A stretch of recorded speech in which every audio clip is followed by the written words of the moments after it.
Pemirsa, menjelang perayaan Natal dan Tahun Baru, permintaan parcel dan buket bunga di toko dan pusat perbelanjaan alami peningkatan pada hari Jumat 19 Desember 2025. Beragam jenis parcel ditawarkan mulai dari parcel dupa, buah-buahan, keramik, dan makanan ringan disesuaikan dengan kebutuhan konsumen. Di Kota Denpasar dipadati pengunjung. Berbagai pernak-pernik Natal mulai diburu warga. Salah satu yang paling banyak diminati warga adalah parcel dan buket bunga sebagai hadiah untuk kerabat terdekat di hari Natal dan Tahun Baru. Pemilik toko penjual buah dan parcel Puriasa Novia mengatakan menjelang momen besar keagamaan, penjualan parcel mengalami peningkatan dibandingkan hari biasa seperti Natal, Tahun Baru, Galungan, Kuningan, Imlek, dan Idul Fitri. Ia menjelaskan jenis parcel yang paling banyak diminati menjelang Natal dan Tahun Baru adalah parcel keramik, disusul dengan parcel buah, serta parcel dengan kombinasi buah dan makanan ringan. Ia memaparkan harga parcel pun bervariasi, mulai dari Rp50.000 untuk parcel dupa, Rp75.000 untuk parcel buah, dan Rp200.000 untuk parcel keramik.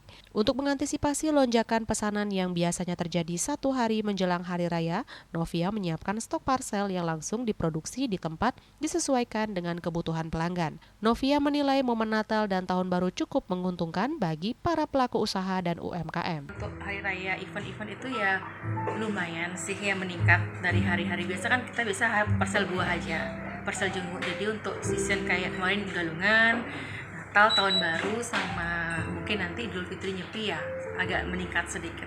Kalau saat ini Natal, Tahun Baru tuh kebanyakan keramik sih Mbak. Iya, beda dengan Galungan, itu beda lagi seasonnya. Ya, tapi sih kombinasi sesuai permintaan customer aja sih, kita siap. Kita memang kadang-kadang sih biasanya mepet nih, H-1, H-2 itu, nah lumayan. Yang datang-datang tuh lumayan. Jadi kita stok aja sih di belakang, itu ada stoknya, kita stok di sana.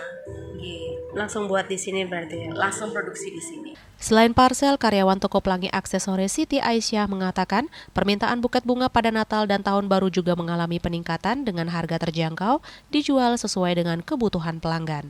Kalau untuk sejauh ini masih yang laris itu buket ya, untuk pemesanan biasanya hari guru, hari Valentine, dan untuk hadiah-hadiah lainnya. Buket Natal ada, kita terima juga. Kadang ada pesanan, kalau lewat IG biasanya, kalau ada yang pesan kita layani. Pedagang parcel dan buket bunga berharap peningkatan penjualan baik parcel maupun buket bunga ini mampu mendongkrak penjualan sekaligus memberikan kontribusi positif terhadap pergerakan ekonomi menjelang akhir tahun. Bunga Widrayani, Bali TV.